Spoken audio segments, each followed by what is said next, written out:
What if your dog's worst destructive behavior is really a silent plea for mental stimulation, safer outlets, or better materials? Welcome to The Dog Who Asked for More, the podcast helping dog parents who feel stuck and overwhelmed by their pup finally let go of the guilt, learn to communicate clearly, and build the bond you've always dreamed of through a partnership-based approach that combines training, nutrition, and enrichment instead of chasing the quick fixes that don't actually work. I'm Em. You'll learn how Soda Pup turned one pet parent's frustration into durable enrichment forward products made in the USA, why modern power chewer toys fail and what features actually survive real dogs, and how you can use thoughtful enrichment materials and listening to give your dog a voice beyond behavior struggles. Today, I'm joined by Adam and Chris, co-founders of Soda Pup, and they specialize in tough chew toys, slow feeders, lick mats, and enrichment systems for especially powerful chewers designed for longevity, safety, and joy. Adam, would you please tell me the story of how Soda Pup began? I was actually working in the sporting goods industry at the time that I started thinking about the pet industry. We, at the time, had 3 dogs and 2 cats and were big animal lovers. And honestly, I started walking through pet stores more from a professional perspective than from a private dog owner perspective. And the thing that struck me is that it was always the same stuff that was there. It never really changed. After a while, it was a bit boring. And so I thought to myself, could we create really functional products like the products that were already on the shelves, but could we somehow make them more interesting to the people that are actually buying the products, which is primarily women? In the beginning, the idea was to create really functional products that were safe and American made, FDA compliant, but check all those boxes of if you could have it all, what would you want? And you would want durable toys that are safe for your dog, preferably made in the USA. And if they look really cool, that's a great benefit as well. And so we kind of started from there and started creating the Soda Pup brand. Probably the biggest difference is trying to create designs that captivate the imagination of the person who's actually doing the buying. Well, you have beautiful designs, and I am a colorful person. Anybody who knows me knows that I'm a colorful person. I have rainbow We're hair and inspired rainbow by your hair tattoos. color. Yeah, exactly. Exactly. So it's very appealing to me. And I'm sure anybody watching can see the color behind you. You have a variety of colors and patterns and all kinds of things, which just it does make it fun because when we get involved in our dog's enrichment, it should be fun for us too. And a little bit of color never hurt anybody. So there's nothing wrong with that. Well, and if you make it fun for the consumer, they're more likely to do it, which is better. Exactly. Exactly. And then, Chris, you kind of expanded the mission by starting your podcast, which I was recently a guest on. Would you tell everybody a little bit about why you decided to expand in that direction? Well, if you had told me a year ago that I would be hosting a podcast, I would have said you were out of your mind. But we talked about this idea for quite a while, and we were really just wanting to expand the conversation about enrichment. That was one aim. And the other thing that we really wanted to do was to celebrate the people that use our products. Some of the people that we do have on the podcast are people who are just out there doing enrichment day by day and doing really interesting and beautiful things. So we wanted to meet those people, talk to them about their experience and shine the spotlight on them a little bit. Very cool. What do you each see as your role in making enrichment? My role is to build beautiful product that get people excited about doing enrichment with their dogs and to create a business that allows that to happen. And I am tend to be home with the dogs more. So my role, at least personally in our enrichment lives, is to actually serve up enrichment for our dogs. And then, of course, as we just talked about, to try to extend the conversation on the Soda Pup Enrichment Lab podcast. Many pet parents experience toys that break in minutes. Can you tell me about maybe the key materials or design decisions you make at Soda Pup so that you can ensure products last? Sure. The reality is that I don't think there's really any such thing as an indestructible dog toy, but there are things that you can do to improve your chances of having a long-lasting dog toy. We use a range of different materials in our products. So if you look at our dog toys, The first products we made were natural rubber products. And the nice thing about natural rubber is that it's what's called a cross-linked polymer. During the curing process in the injection molding machine under high heat and pressure, the molecules actually change. They cross-link. And when they cross-link, then it has really great tear strength. And so it's more difficult for a dog to destroy a natural rubber dog toy. Now, the thing about rubber is that not all rubber is alike, right? So we engineered compounds specifically for high tear strength.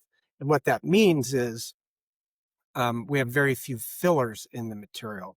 When you buy usually, and these are generalizations, but when you buy a rubber dog toy produced in China at a really low price, you're like, how can they afford to make a toy for this price? Well, the reality is they're putting a ton of clay into the rubber material. And when you add fillers like that, which is quite common, that means there's less natural rubber. And if there's less natural rubber, then there's less cross-linking. And so those products don't have the same tear strength. And so even though our product and their product both look like natural rubber, they feel the same, they don't actually perform the same. It's a little bit of buyer beware. And with Soda Pop, like I said, we've engineered a really premium rubber compound. And we offer a 30-day replacement guarantee because we're confident that the material will hold up. So that's the first thing. The second thing is designs have a very big impact on the durability of a dog toy. So for example, if you look at a product shaped like some things you've seen before, but things like that, even like that, which is not, it's an awesome toy, but where dogs destroy it is on the small globe at the top because they can get it in their back teeth. And if they can get it into their back teeth, then they can kind of saw through it because they have a lot of leverage. For example, when we made our snowman toy, the difference between this and the other toys I just showed you is that both snowballs are the same size. And so just by a simple design change, it's very difficult for a dog to get this toy into its back teeth to be able to destroy it. So certainly the shape, the design of the toy has a lot to do with the durability as well as the material. We also make nylon chew toys, and nylon is a very, very hard material. So dogs can't destroy it in the same way that they can destroy a rubber chew toy. And nylon behaves in a different way. You actually have to engineer the material to be softer than a dog's teeth. Because if a dog is really aggressive and bites down too hard, if your material is too hard, then the dog will break his teeth on the toy. And so you actually have to engineer the nylon material to be softer. So the material will lose in a battle between the dog's teeth and the material. And so that's why nylon toys will fray as dogs chew on them. And that's actually by design. That's a safety measure to prevent the dog from damaging his teeth. It also creates a rough, bristly surface, which helps keep the dog's teeth clean. It improves their breath, gets rid of plaque and things like that. So there's a benefit to those materials wearing down with use. There's a lot of products in the pet industry that are just kind of cheap and cheerful. They get destroyed immediately. Have you ever had any issues with dogs swallowing that nylon? No, that's never happened. There's warnings. Obviously, if the dog is wearing the toy down to a nub, then that becomes a choking hazard. And so it's really on the pet parent to understand when it's time to throw that toy away.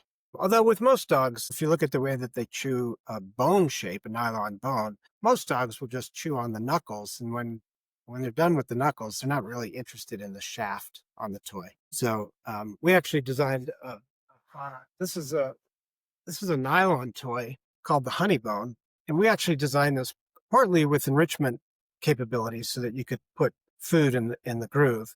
And the deep grooves were designed specifically because dogs like texture. And so we wanted a really heavy texture on the knuckle. But the really interesting thing about this toy is because we realized that dogs weren't chewing on the shaft of the toy, we actually took a lot of the weight and material out of the shaft. You can see it's kind of like an I-beam construction. Sorry, I'm geeking out on you. I'm a dog toy nerd. But the idea was to eliminate all that waste because most dogs are going to chew the knuckles and then you're going to throw the thing away. And you don't need it for strength. So that informed the design of this product. Not to mention it looks like a honey dipping stick, which fits beautifully in our honey pot. I love that. And geek out because the people who are listening are probably really interested in this kind of stuff. I'm interested in this kind of stuff. I want to know why it's designed the way it is. But to your point, I am a big proponent of be invested, be involved, be aware of what your dog is doing. Pay attention. You Give your dog a lick mat or a toy or whatever because you need to get stuff done, fine. But don't just not observe what is happening because that is when accidents happen. I worked in a veterinary clinic for a long time. It's kind of like the classic plush toy. You've got subscription boxes out there that put 2 or 3 plush toys in a box and then some treats, and then your dog destroys the toys in the first couple of days and then poops polyester for a couple of days, and then they're on to the next box. That's probably not so great for your dog either. So, yeah, it's important to supervise your pet. Even if you trust the toy, you should supervise your pet. How do you test the durability of your toys and bowls and everything? With things like the nylon and the rubber, those have all been tested in a lab, mostly tested for food safety. All of our products meet FDA compliance standards. The standard is actually a little weird. The standard that's used is for food containers for storage. And so the test is crazy. You put the material in some very acidic solution for hours, and then you heat it and you try to get it to leach out nasty stuff. It's so kind of over the top crazy because it's not any condition that these materials would actually be used in our products, because we're not making food containers for storage per se. But that's the standard that's applied. And then the other thing, we make things and we learn. You try stuff, and some things don't hold up, and then we discontinue them, and then we learn, and then we move on to the next toy, try to make something that's going to last longer. This is one of our least well-known toys, but it's one of my favorites. This is called the Double Trouble. Now, I don't know if you know the history of Kong, but the guy that founded Kong, Joe Markham, he was a Volkswagen mechanic. And the original Kong dog toy was a suspension part from a VW microbus. And he had a German Shepherd, and he would take the parts off the cars and throw it out in the yard for his dog. And he saw that his dog liked to chew on it, so he developed a dog toy. So that's kind of the genesis of Kong. We have a work van, Ram ProMaster van, and I was in the parts department at my Ram dealer getting something for the van, and I saw a display about a suspension part for a pickup truck. And it helps prevent the bed of the pickup truck from sagging when you're carrying a very heavy load. And it looked like this. And so, except that it was cut in half. And I'm like, that's pretty interesting. That would be a cool dog toy. But what I like about it, and the reason we call it the Double Trouble, is because it's wide on both ends, just like our snowman. And so it's very difficult for a dog to get this in his back teeth. So super durable toy. It's not as visually compelling as some of our other designs, but very, very functional. Do your own dogs test the durability of your products? Do you put them through the ringer in your own home with your own dogs? Yeah, and it's interesting with dogs. They all have different preferences. So over the years, we've had some dogs that really like rubber toys. We had a black lab named Buddy. We lost him a couple of years ago, but Buddy was a great rubber toy tester because we adopted him as an adult, and he came with baggage. And the way he dealt with stress was by chewing on stuff. So he was a great rubber toy tester, but he didn't care about nylon at all. Now we have a dog named Ladybug, and Ladybug loves nylon, so she's a good tester. But and we've had a lot of dogs over the years. We have Ladybug and Sugar Plum now. And Sugar Plum, she'll use rubber treat dispensers, but not to chew on, only for getting the treats. And she's not a nylon chewer, at least not anymore. She's getting old. And she's semi-interested in like lick mats. Neither of the dogs we have now are uber food motivated, but depending on what you put on the lick mat, you can get them interested in for at least for a little while. What do you think has been your biggest challenge with your own personal dogs and putting enrichment into their daily lives? Well, I would say, I mean, for me, some of it is planning ahead. And then again, right now, in terms of food-based enrichment, our dogs are not super food motivated. And so sometimes if I'm going to provide food-based enrichment, I really have to think about it. One of the things I've discovered with both of the dogs that we have now is that they don't really tend to go for things that are frozen. And I don't know if it's the temperature or if there's not as much scent or what it is, but I've learned that I can put lick mats or stuffable toys in the freezer. But if I'm going to give them to them and have them at least be immediately interested, then I need to take them out a little in advance and give them a little bit of time to start to warm up. One of the things that I have been learning about more, partly because I've had to, because I can't rely so much on food-based enrichment, is just other kinds of enrichment. So I have become be more aware of that and ways to provide that. You know what a lot of people do in terms of food-based enrichment, because we all lead busy lives, as Chris mentioned, takes some forethought and planning to be able to do this consistently and well. But what a lot of people do will be on a Sunday night. They'll mix up a week's worth of moist food, and then they'll have an array of devices, different slow feeder bowls and lick mats and things like enrichment cups like the honey pot, and enrichment toys, and they stuff it all and pack it all in the freezer so that during the week when they're really on the go, they can just kind of grab and go. That's one way to help overcome the planning challenge because you don't have to think about it every day. You can just think about it once a week. The planning part is kind of clutch for most people. Having the ability to plan for a few days or even a week ahead of time is phenomenal. And I like to make little treats, that frozen treats or whatever, in like little ice cube trays, and then put them all in like a Pyrex dish with a lid so they don't get the frostbite on them and things like that. That helps too. Because like you, my dog, if it's got freezer burn at all, he's not eating it. He's just not. It's okay for them to have their own preferences, especially when it comes to food.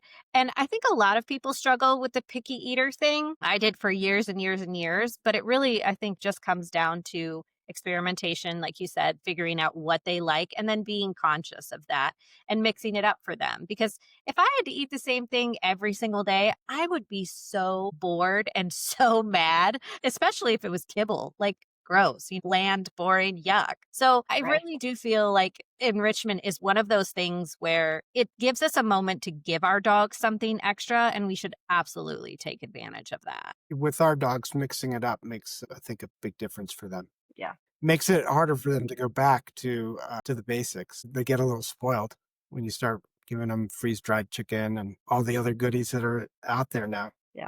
Well, and it really requires paying some attention, right? Especially if you've got more than one dog or animal and they're not super food motivated, is that you really have to do some experimentation and paying attention to what's a winner and what's not. And like with our sugar plum, I think I have determined that she really does not like flaxseed. And so there was a brand of peanut butter that we were using, and she would eat it, and then suddenly she just turning her nose up at peanut butter, and I thought, what is going on? And then I realized that the formulation had changed and there was flax in it. And I've noticed there's some other treats that we have and that they have flax in them. She doesn't want anything to do with them. And so some of it's just that kind of sussing out, what do they like, what do they not like, what maybe is affecting, like I said, like the temperature, what is affecting their willingness to engage with stuff. And food sensitivities too. Maybe it doesn't make her feel good when she eats that. That could be, yeah. It could be so many different things. But again, enrichment is one of those things where we just kind of dive in with curiosity that Yeah. makes us ask those questions and dig a little bit deeper. I want to jump back to the conversation about the rubber compounds because it's my understanding that you have different rubber compounds for each of your toys. So if someone came to you and said, Adam, I have a dog that does this, this, and this, how would you go about recommending which toys to give that person? So we actually use two different rubber compounds. One is natural rubber, which is, I was describing before, and the other is a synthetic rubber compound that we've also developed in conjunction with a supplier. And it's also engineered for high tear strength, but in reality, it's not quite as high as the natural rubber. The properties are somewhat different. Now, there are other benefits to our Pup-X material. One is that it's odor-free. Natural rubber comes with an odor that we try to mitigate in the formulation, but you can't get rid of it altogether. So if somebody has a real power cure dog, I'm going to recommend a natural rubber dog toy over one of the toys that we make in the Pup-X material. The other thing where we do use Pup-X, we're using it in things that are less chewing specific, like the end use isn't really hardcore chewing. So it's a reasonable place to use the material. The other thing that's interesting about material choices is that oftentimes we equate hardness of a material with durability. So our nylon material is really, really hard. And so you think, oh, that's got to be really strong. That's not necessarily true with rubber. If your rubber material is too hard, then it provides resistance when your dog is biting on it. And that resistance allows them to chew pieces off. And so one of the materials that we've developed is really, really soft. And we put it in our squeaker balls, and we're getting ready to release some new products, retrieving balls, things of that nature. And they're really soft. And what's interesting is these balls, even though the material is quite soft, they don't get destroyed. And the reason is because the dog is getting the gratification of squeezing the toy, chomping on it. And so it's not providing the resistance for them to like literally bite into it and get a chunk and pull it out. And so it's a little bit counterintuitive. You'd think, oh, these soft toys are just going to get demolished, and then they don't. So we're really excited about some newer things that are coming out soon, made from that soft material. I'm excited to try that out. I have a ball obsessed dog, and his favorite thing to do is sit there and chew on the ball. He will entertain himself for hours if I just let him sit there and chew on the ball. So it's all about finding that right ball that gives him just a little bit of room to wiggle and move versus him just shredding the thing into a million pieces. So I'd be happy to put yours to the test and see how it goes. We'll send you some samples. You can give it a go. I'm going to just hold up a couple of things here for anybody who's watching to see. Unfortunately, we'll have to describe everything for listening. But the thing that I really like about what you guys do here is you do themes. And I love that because I am one of those people that I decorate a certain way and I pick certain colors for certain rooms and things like that. So being able to have like a theme to create a whole day of enrichment for my dog, we go from the honey pot to the lick stick, and then we get the mats, and these ones are all yellow. They all have a honeycomb design and they all have bees on them. And I absolutely love it. I think this is probably my favorite one. So I was really thrilled when I opened the box and this is what I found. But I really want to talk about this, the lick stick, because I am still just totally enamored with this thing as a trainer and somebody who has worked on teaching my dog to follow a stick and do nose touches to a stick, and also then using a spatula to help the dog with anxiety in the car or a lick mat on the window and things like that. This thing is going to be a lifesaver for me because the biggest problem with a spoon or a spatula is that after the peanut butter is done being frozen, it just slides right off. But with this, it has like a divot, like it goes in. So if I spread it out enough, even if they lick some of it off, it's still going to stay inside of here. But it also, like you said, dogs like texture because they can sense that and understand that. And that's calming for their brains with their tongue. So now you've got like this little enrichment stick that can be used for training and enrichment at the same time, which is just so cool. So could you tell me how the heck you came up with the idea for this thing? Because I am so obsessed with it. Well, so first of all, that was a great explanation. You're hired. The consumer insight is that people were doing just like you said. They're using rubber spatulas and wooden spoons with peanut butter. What do they say? Necessity is the mother of invention. So people were creating their own product, if you will, to satisfy this need. But there were drawbacks to a wooden spoon or a spatula. Like you said, food will run off of it. Uh, they're not long enough, really, for a lot of people, particularly if you have a smaller dog. And so, because we are enrichment focused, we're always looking for ways to bring this type of thinking into new products. So, here were some precursors to the lick stick. The first was when we got into nylon dog toys, I thought, well, what can we do that's different and meaningful? Because Lord knows there's enough dog toy brands out there making bone-shaped nylon chew toys. The world doesn't need more bones. And so one of the products we created was the peanut. And really what the peanut is a lick mat made out of nylon. Your dog can chew on it. Your dog can lick it. We were looking for a way to morph a nylon chew toy into an enrichment product. And that's what this became. And then we thought, okay, we have enrichment bowls. We have shallow enrichment bowls that we call enrichment trays, E trays. We have enrichment mats, E mats. And then I thought, okay, if your dog has separation anxiety, you need to leave the house. You can't give your dog a lick mat because it's thin and it's made out of a rubbery material, and your dog's going to destroy it. So you have to supervise the dog with a lick mat. So I thought, well, what could we create to solve this problem? And we created a product that we call an e-coin. So this is made of nylon, but it's basically a small, super hard licking device that you can give your dog if you have separation anxiety, and you would be safe to leave your dog alone with it. It's too big for the dog to choke on. It's more durable than a lick mat. Okay, so the next evolution of this is just putting it on a stick. Well, most innovation is incremental. It's not revolutionary, it's evolutionary. And so that was the idea, was to say, well, what if we could create a more useful enrichment device to replace a wooden spoon? And then it's the texture that keeps the food in there because it provides friction, if you will. And it's also the thing that satisfies the dog because dogs love texture. And then I just love the fact that you love that we've built themes into the product line, because I don't know of any other company that's doing that. And that's really a different discipline altogether. And that's more of a merchandising discipline,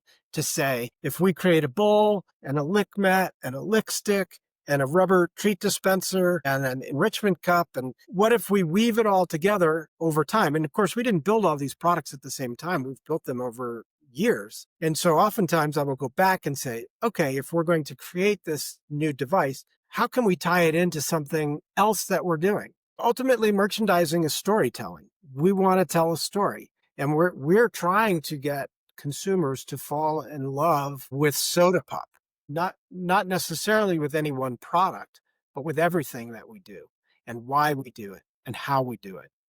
And so being able to create these diverse product types and tie it all together around a theme it's lovely storytelling, and it helps an independent pet retailer do really creative merchandising in their stores, which, no big box retailer is ever going to do. They don't have the kind of the bandwidth to do that kind of thing. And so we're also giving independent pet retailers additional tools to bring these product stories to life if they buy into the bigger concept. And, it's been fascinating to watch on Instagram, because there are consumers out there that are buying all these things from us.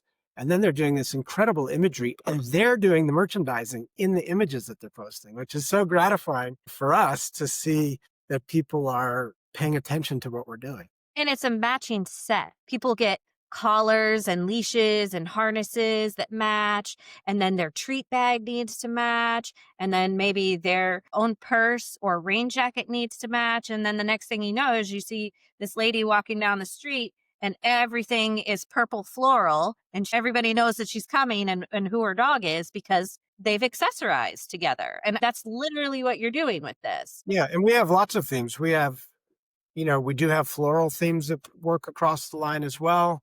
And then, we have a lot of outdoor oriented things. We have a lot of ocean oriented things. So the honey inspiration is just one of probably 5 or 6 major themes we've built across the product line. My favorite thing about the honeycomb is the design here. I'm going to hold it up again for the viewers. But these are, they're deep. My finger can go into each one of these. My favorite thing to do with a lick mat like this is to take an egg and scramble it, Yeah. and then pour it on here and then microwave it for 2 minutes. That will last your dog forever, especially in something like this where they actually have to dig in there to get it out.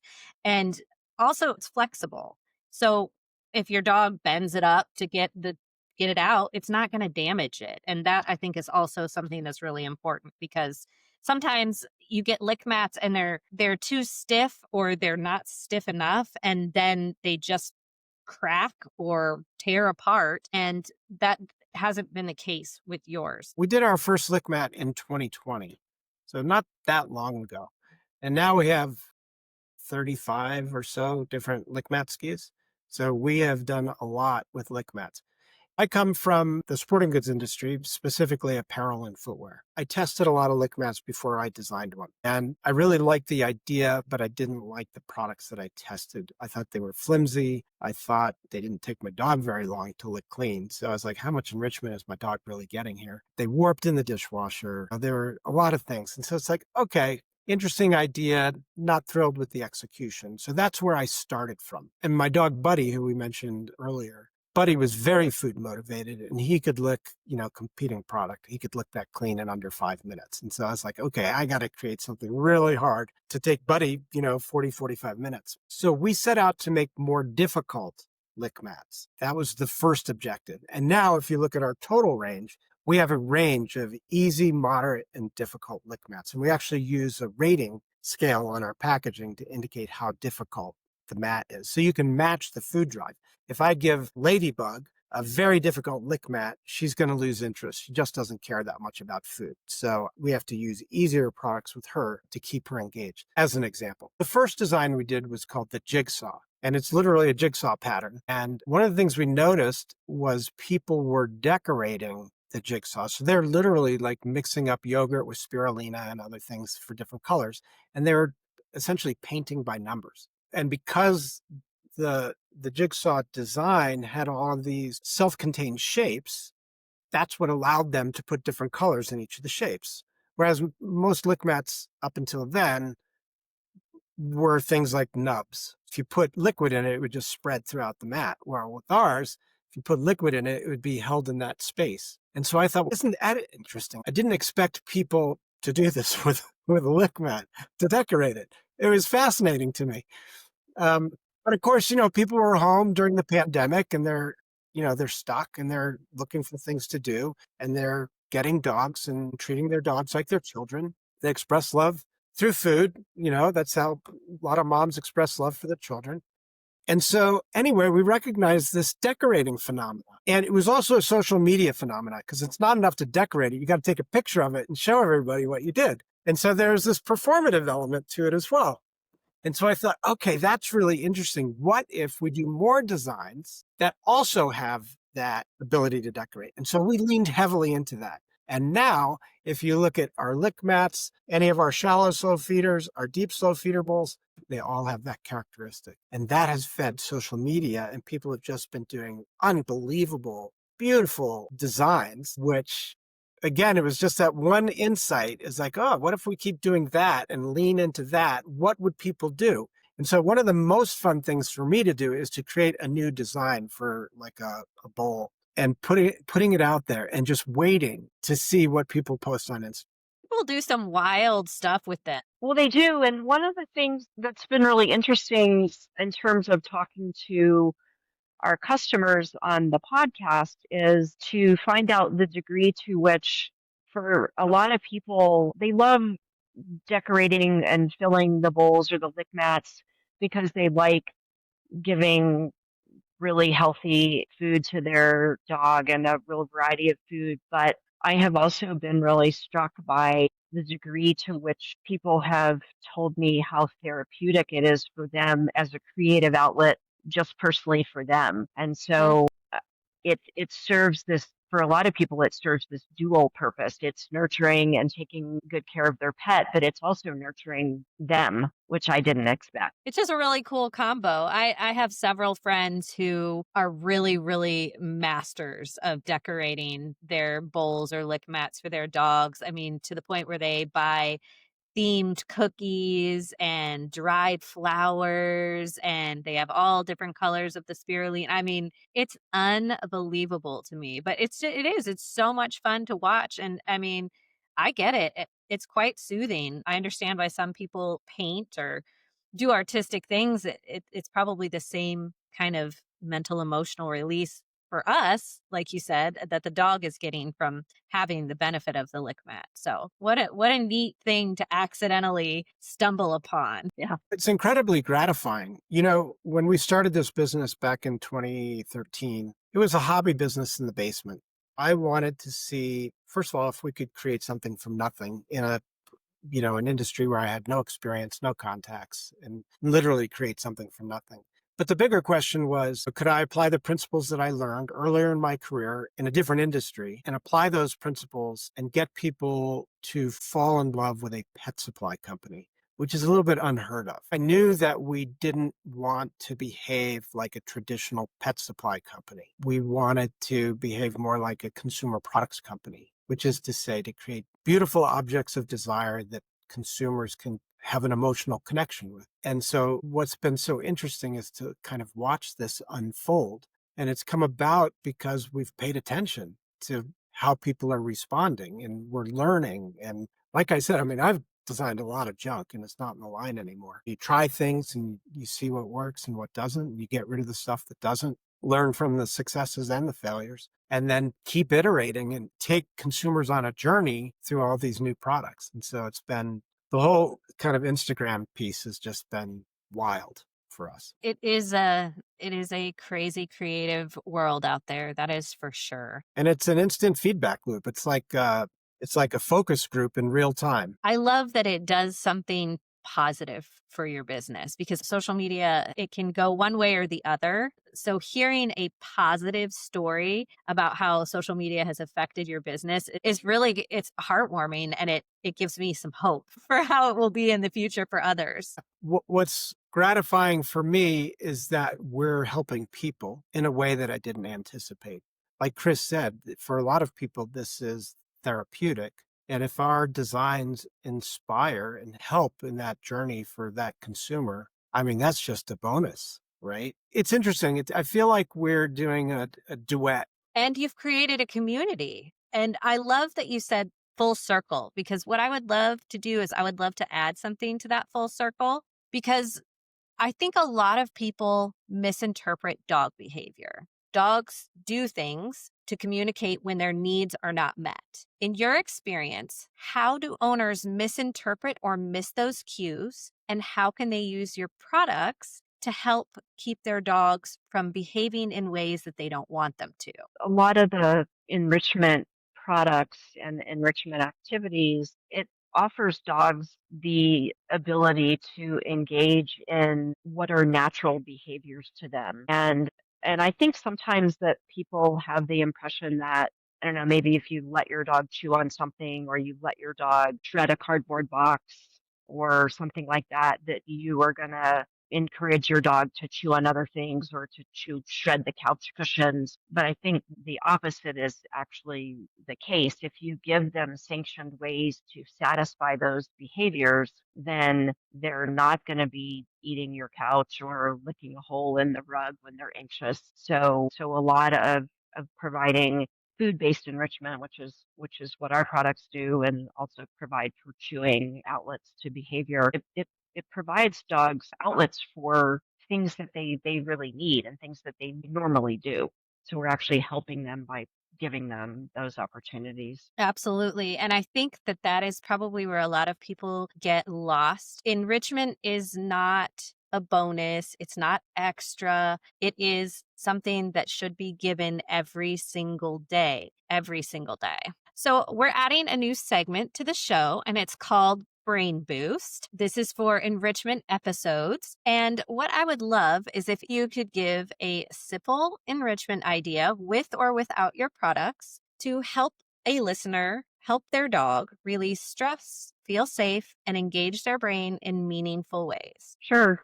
One of the first one that comes to mind is one that doesn't require any kind of toy or lick mat or equipment. And that is to just scatter feed outside in the yard, or on a rainy day, you could do it inside for treats for walking. We use a freeze dried raw food. The pieces are pretty small. And so when I get back from a walk, in particular, Sugar Plum is very interested in this, and she's ready. When we get back from the walk, she starts dancing around saying to me, let's do that thing. And I just take a handful of the treats and I just fling them into the yard. And then she snuffles around and finds all the food. And she gets excited about that every single day. And dogs combine their senses. They smell, they taste, they hear, they think, all of these things together. And it does, it really helps them bring that mental, emotional level to where they need it to be. Somebody described it to me as, think about when you were a child and you would go to school all day and you would read and you would do math, and then you would go outside and play for recess, and then you would come back in and maybe you would have a nap, or maybe you would just have quiet time, but then you would go back into the whole routine again and you would go to different subjects all day long. And then you would come home from school and you would play and you would eat dinner, and then you would just be zonked for the night. And that really hit me because for so many of us, until we learned about enrichment, that's what our dogs were doing. They were just sitting at home doing nothing all day. So take your dog to school with enrichment. Give them something to do. Give them new places to go, new scents to smell, new things to see and hear and taste that tap into their predatory sequences, that tap into those natural instincts that are worming around in their brains, and give them some relief. It's really easy to look past that when we're not thinking about dog brain. But once you understand dog brain, it really transforms how you look at your dog. Well, and I think we're so used to thinking about in sort of the traditional understanding of pet dogs in particular. We're just used to the idea of you take them on a walk twice a day and that's going to satisfy their needs. And that's great. I mean, obviously exercise is a really important part of that, but there are so many other things that we have come to recognize as being important to their physical and their mental well-being. Absolutely. Absolutely. Well, thank you both so much for being here today. I would love to know what you would like to leave the person listening with today. It doesn't have to be on topic.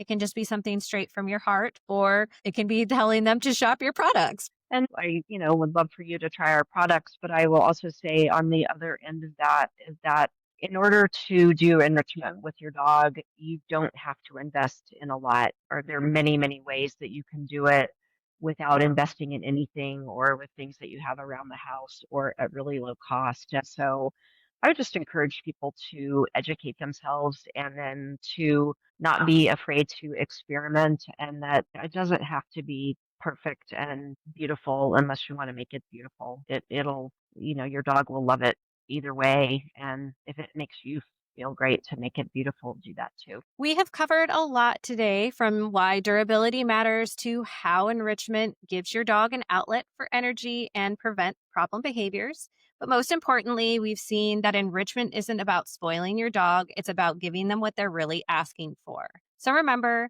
be kind, spread joy, and remember, enrichment isn't extra, it's essential. Dig in, be creative, and try Soda Pup. You can use code TRY-US,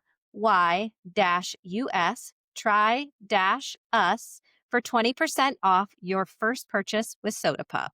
Thank you for listening to The Dog Who Asked for More, and for giving your dog this time through your learning. If your dog is bouncing off the walls, no matter how much you walk them, it can feel like nothing is ever enough. The truth is, most dogs don't need more exercise. They need the right kind of enrichment to settle their brains and their bodies. That's why I put together a free enrichment resource packed with easy, fun ideas that you can try right away. You'll find the link in the show notes. New episodes drop every Monday and Wednesday. I'll see you next time.